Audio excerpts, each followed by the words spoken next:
Здравствуйте, с вами журналист Олег Желнин и передача «Другие новости». Я поздравляю всех якутян с Днем нашей республики, Республики Саха-Якутия.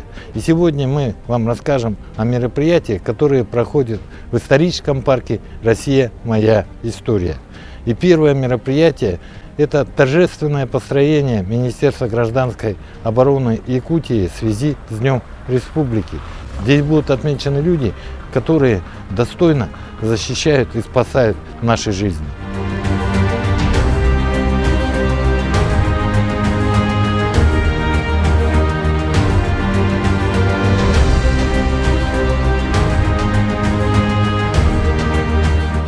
От имени руководства республики и от себя лично поздравляю вас с главным государственным праздником нашей республики, с Днем Республики Саха-Якутия.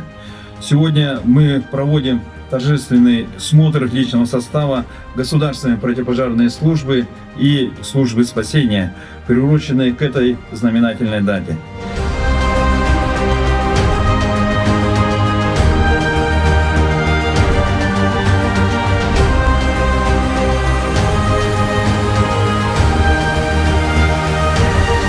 Сегодня наградили отличившихся наших коллег медалями, знаками, грамотами, а также наградили волонтеров, участвующих в специальной помощи, в специальной военной операции.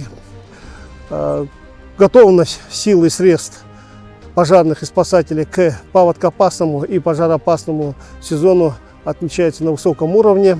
Сегодня министр поздравил всех с Днем Республики. Пользуясь случаем, поздравляю всех с Днем Республики нашей, чтобы она процветала и все население было счастливо и здорово.